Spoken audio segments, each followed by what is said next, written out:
All right, we are now, we're going to move into our next topic. I'm going to turn it back to Aaron and introduce Fred Keating. I paraphrase the governor to say the man who needs no introduction, the president of Rowan College of South Jersey, and Michael Dicken from Gloucester County Institute of Technology, Dina Rossi from Cumberland County Technical Institute. Aaron?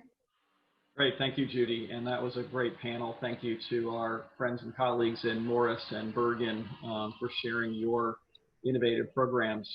So now we'd like to do a very short panel to talk about the Work and Learn Consortium model.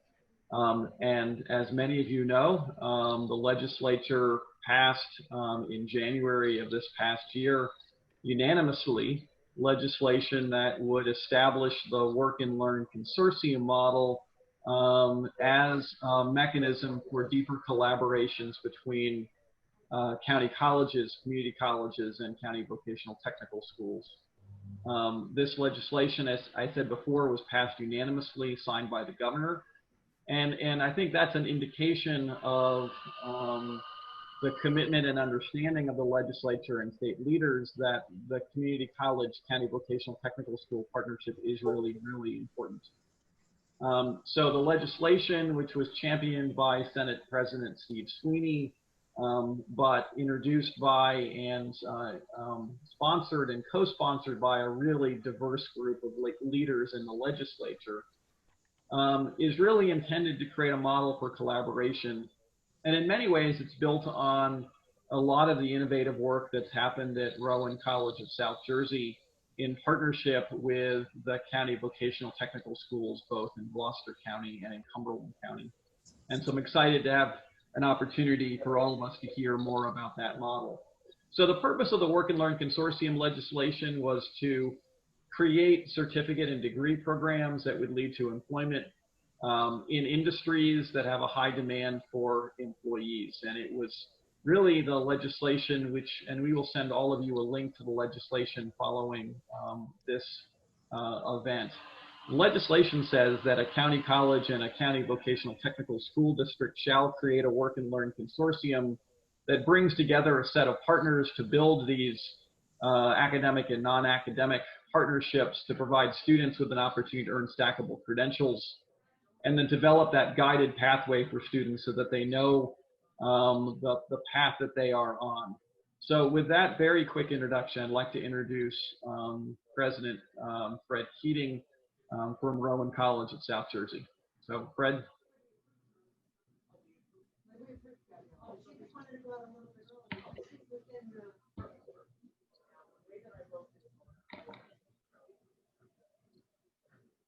So Fred, are you with us?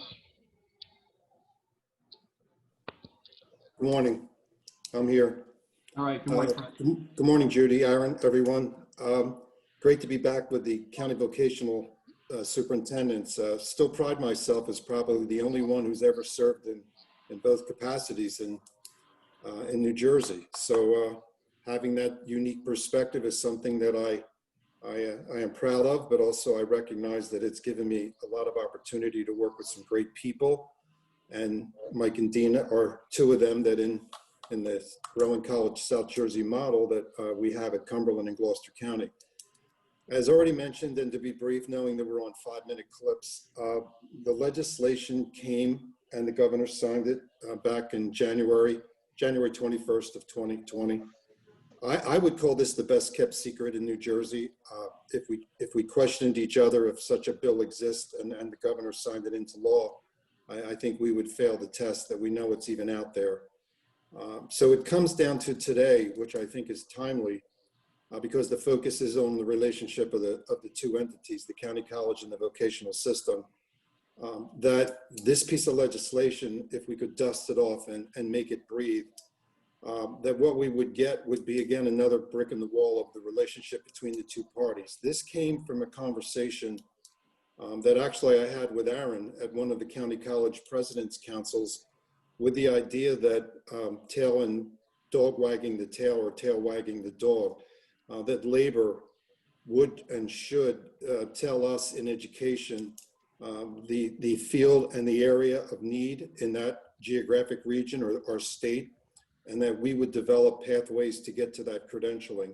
And we needed partnership that you heard in the dual, similar to the dual enrollment and the idea of early college with regard to the vocational school and the colleges, both under county jurisdiction. So it's not as complicated as some people thought. It's basically gluing parts together. Therein lies the rub. The devil is always in the detail, but the partnership was a 3-3 as I remember it. It's on your screen. The legislation calls for the VOTEC and the county college to be the lead entities, which I think is very appropriate because coming under county jurisdiction, you can get the idea of the workforce development boards, economic development boards, and at least in Gloucester and Cumberland and in many counties around the state, not all, I believe, but many, those components are all on one site.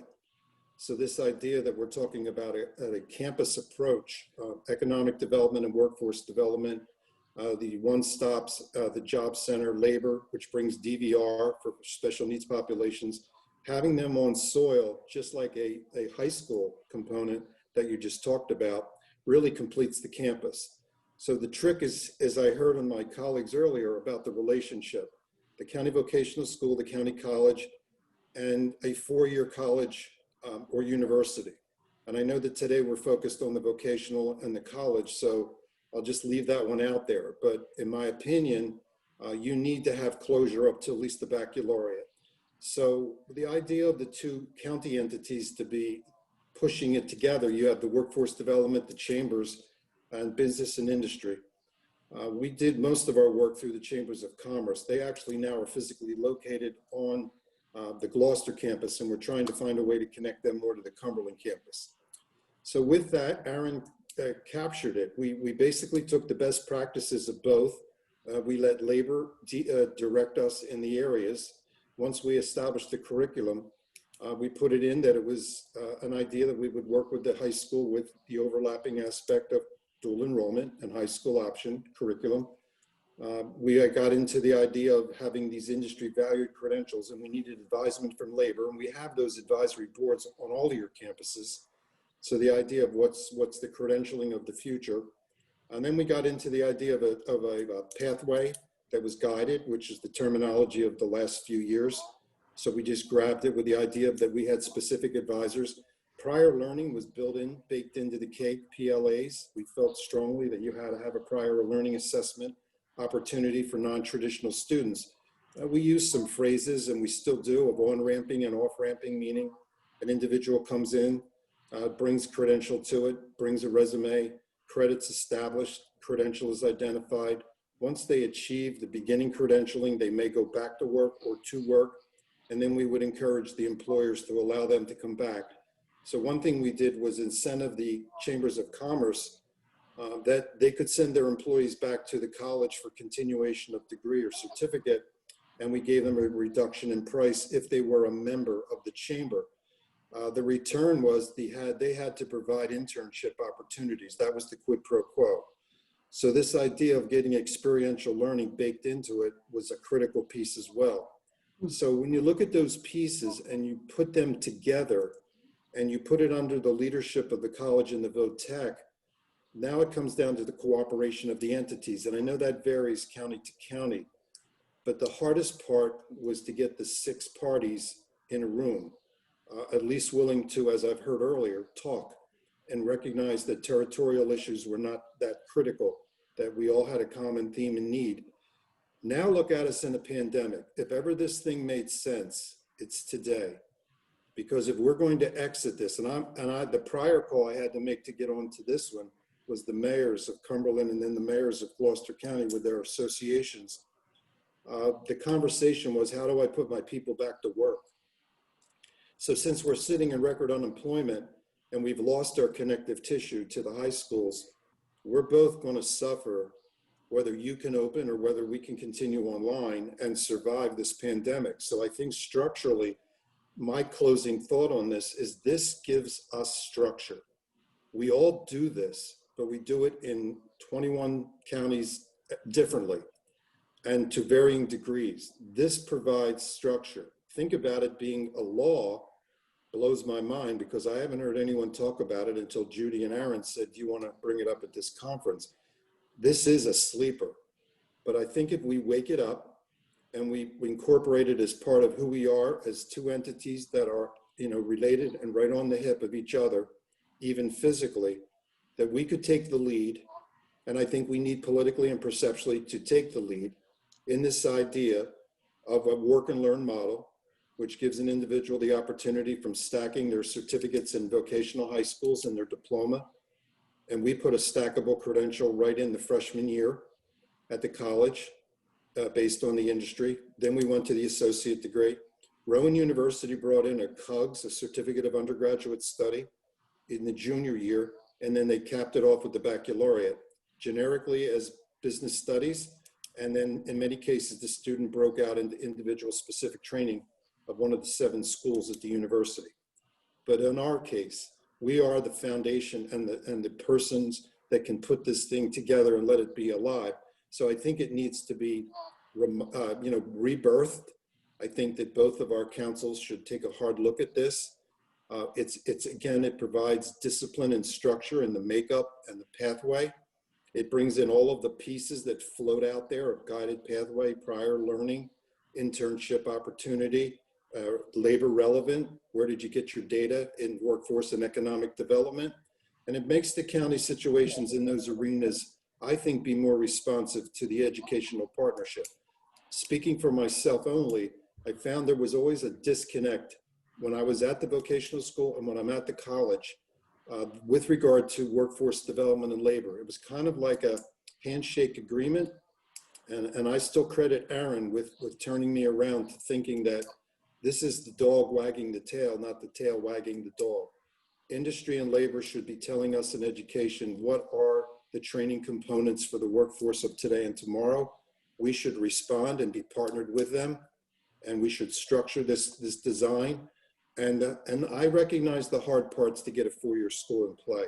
We in Gloucester and Cumberland, we're very fortunate to have Rowan University as our premier partner and continues to be our premier partner.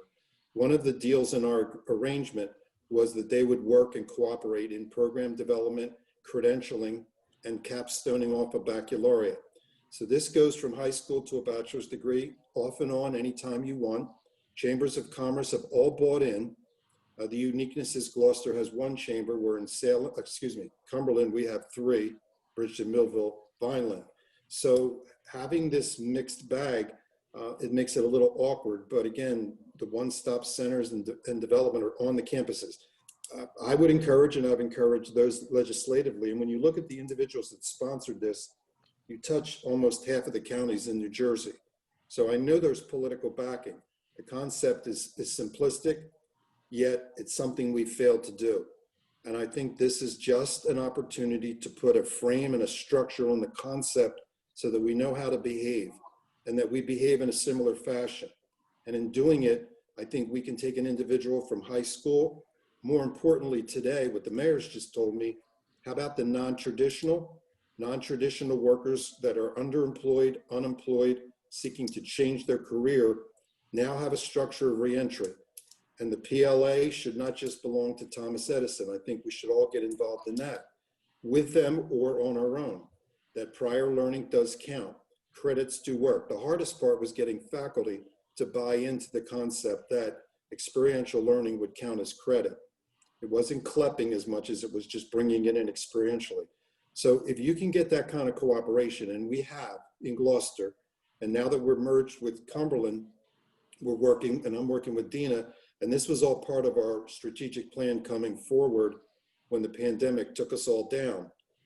But last thought, I would offer this as a structural change to be built in both of our constitutions with regard to the operational relationship of merging education and labor. And I would encourage the council or both councils to have NJBIA or others come in and adopt it. That they come in strongly. County government has an obligation legally to participate physically, to be on site if they can arrange it. We're in the process of building the center on the Gloucester campus today to catch up to Cumberland. So we'll have them on both.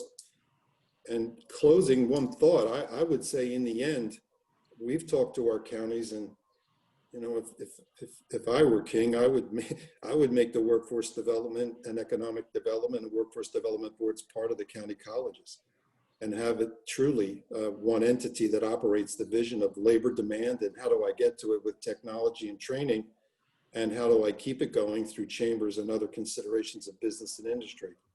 So I'll turn it over to my colleagues. I hope I stayed in my 5-minute restriction that Judy told me I had, and let them put some flesh on the relationship. But it is the law, so let me leave it there that, you know, we may not be doing it or paying attention to it, but I personally would offer to my colleagues, both councils, this might be a strong piece of the way out of a pandemic to politically put some structure. So with that, Aaron, I'll turn it back to you.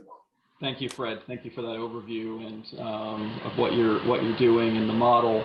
And I'd like to ask Michael Dicken and Dina Rossi to comment from their perspective from county vocational technical schools, how the model is working, what you would like to highlight to your colleagues around the state. So let's start with Michael, and then we'll turn to Dina. Well, thank you, Aaron, and welcome everybody, and good morning, and thanks for allowing me a few moments to talk about our partnership with Rowan College of South Jersey through this consortium. I've heard a lot of different comments today about relationships and collaboration and cooperation and sharing resources, and this is a perfect example of the work that's being done that's benefiting all the students that we serve, whether at the high school level or at the post-secondary level. Fortunately, I've had the opportunity to work with Dr. Keating for over 20 years now, and have been shown the importance of some of these relationships and stepping outside of your box and looking at things in a wider vision. But to talk about this consortium, I'm a strong proponent of widening pathways and giving our students as many opportunities as possible. When I first came to the vocational school here in Gloucester County, only half the students were eligible to take college credits. The students that were in our more traditional vocational programs, such as construction and automotive, weren't even offered college credits when I first got here, which I thought was discriminatory and unequitable for our students. And our students and our families wanted more. So this is my 10th year as superintendent, and I've been working to widen pathways and opportunities. So when this Work and Learn Consortium was presented to me, I thought it was a no-brainer to be part of it. And this comments about college and career readiness. Another issue I faced when I first came to Gloucester County was, where do those paths meet?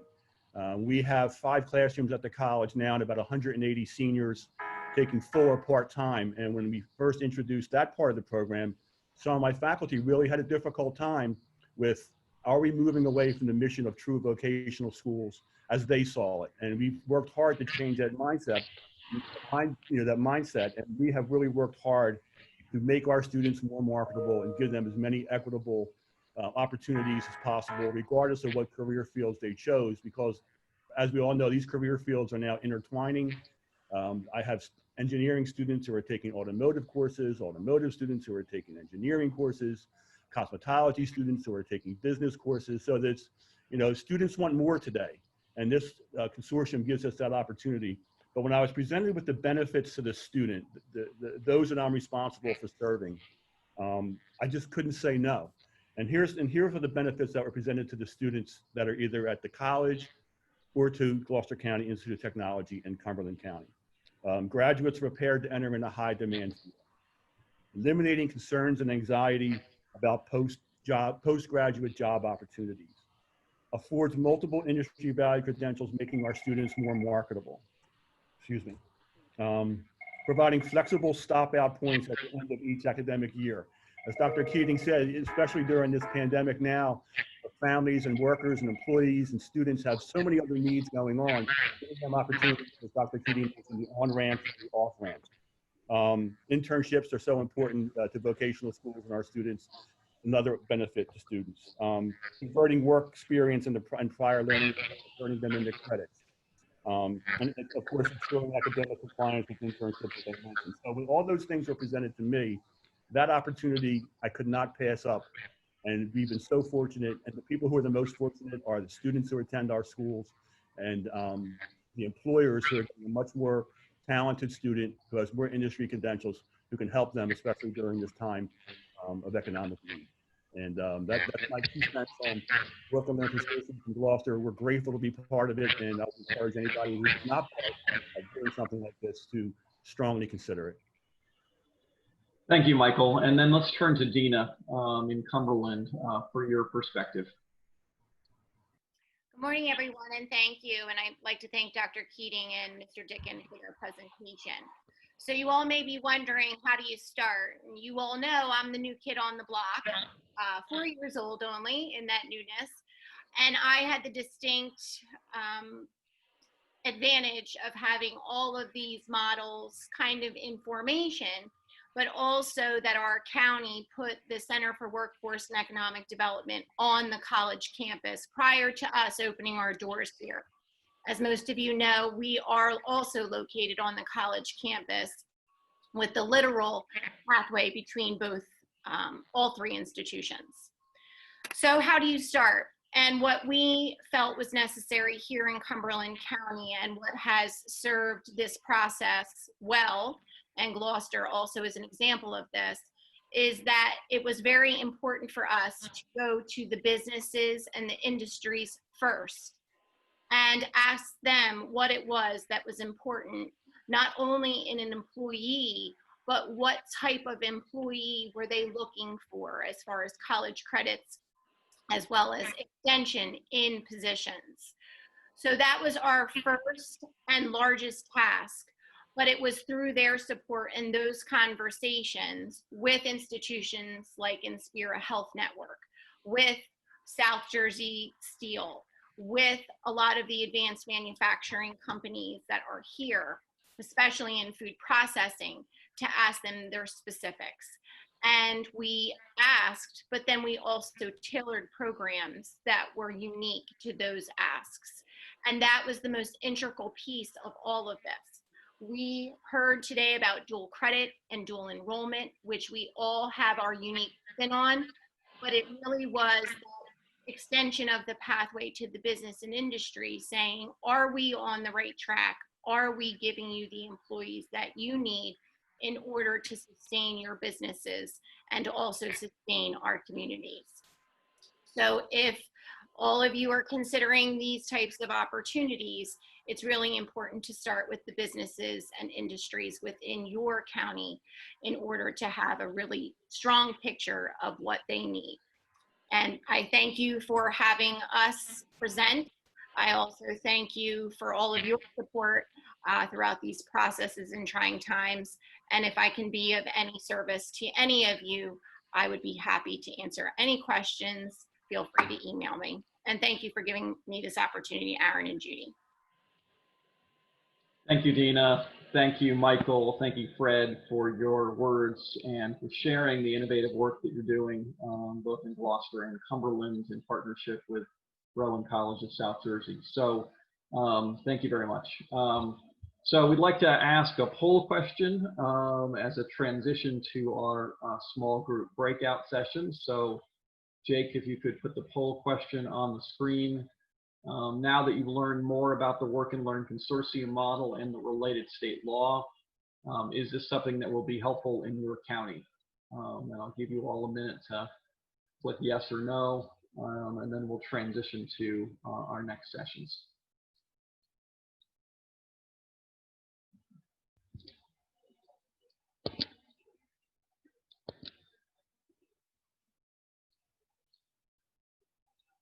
All right, I think that was a simple yes/no question. So Jake, do you want to show us the results? All right, excellent. 98 to 3. It doesn't add to 100, but hey, it's close enough. Thank you for all responding to that question. I think it does provide us a model to work from, and look forward to working with all of you on the issue of Work and Learn Consortiums.